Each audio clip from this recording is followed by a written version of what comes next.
Saudi അറേബ്യയിലേക്ക് തിരിച്ചെത്താൻ കാത്തിരുന്ന പ്രവാസികൾക്ക് കനത്ത തിരിച്ചടി നൽകുന്ന വാർത്തയാണ് പുറത്തുവരുന്നത്. ഖത്തർ ഉൾപ്പെടെയുള്ള ഗൾഫ് രാഷ്ട്രങ്ങളിൽ കോവിഡ് വാക്സിൻ 2 ഡോസും സ്വീകരിച്ചവർക്ക് യാത്രാനുമതി നൽകുമ്പോൾ ഇത്തരത്തിൽ സൗദിയും വിലക്ക് മാറ്റുമെന്ന പ്രതീക്ഷയിലായിരുന്നു പ്രവാസികൾ. എന്നാൽ പ്രവാസികളുടെ പ്രതീക്ഷകൾക്ക് മങ്ങലേൽക്കുന്ന കാഴ്ചയാണ് കാണുവാൻ സാധിക്കുന്നത്.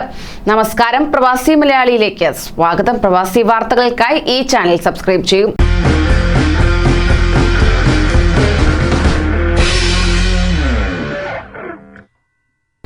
സൗദിയിൽ തിരിച്ചെത്തിയാൽ ഇൻസ്റ്റിറ്റ്യൂഷണൽ ക്വാറന്റൈനിലെങ്കിലും ഇളവ് ലഭിക്കുമെന്ന പ്രതീക്ഷയിലാണ് പല പ്രവാസികളും. നാട്ടിൽ വച്ച് തന്നെ കോവിഡ് വാക്സിന്റെ 2 ഡോസും സ്വീകരിക്കാൻ തയ്യാറായത്. ഇന്ത്യയിൽ നിന്നുള്ള vaccination certificate Saudi embassy attest ചെയ്യേണ്ടതില്ലെന്ന് നേരത്തെ ഇന്ത്യൻ എംബസി അറിയിച്ചിരുന്നു. ഇത്തരത്തിൽ അറ്റസ്റ്റ് ചെയ്ത സർട്ടിഫിക്കറ്റുകളും സൗദി ആരോഗ്യ മന്ത്രാലയം നിരസിക്കുന്നതാണ് പ്രവാസികളെ കൂടുതൽ പ്രതിസന്ധിയിലാക്കുന്നത്. അതേസമയം അറ്റസ്റ്റ് ചെയ്യാത്ത സർട്ടിഫിക്കറ്റുകൾ മണിക്കൂറുകൾക്കുള്ളിൽ MOHൽ രജിസ്റ്റർ ചെയ്യാൻ സാധിച്ചവരുമുണ്ട്.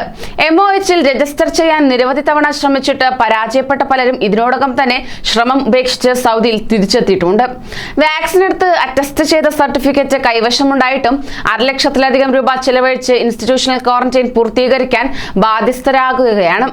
എന്നാൽ ഇവരുടെ വാക്സിനേഷൻ സർട്ടിഫിക്കറ്റ് സൗദി ആരോഗ്യ മന്ത്രാലയം അംഗീകരിച്ചിട്ടില്ലാത്തതിനാൽ തന്നെ കുത്തിവയ്പ് എടുത്തിട്ടില്ലാത്തവരുടെ വിഭാഗത്തിലാണ് ഇവർ ഉൾപ്പെടുന്നത്. അതിനാൽ തന്നെ ജോലി ചെയ്യുവാനും മറ്റും സാധിക്കാതെ പ്രതിസന്ധിയിലായിരിക്കുകയാണ് ഇവർ. അതോടൊപ്പം അടുത്ത മാസം മുതൽ വാക്സിൻ എടുക്കാത്തവർക്ക് തൊഴിലിടങ്ങളിൽ പൂർണ്ണമായും പ്രവേശനം വിലക്കുവാനാണ് സൗദിയുടെ നീക്കം. ഇതോടെ MOHൽ രജിസ്റ്റർ ചെയ്യാനാകാത്തവർക്ക് ജോലി ചെയ്യാൻ അനുമതി ലഭിക്കുന്നതല്ല.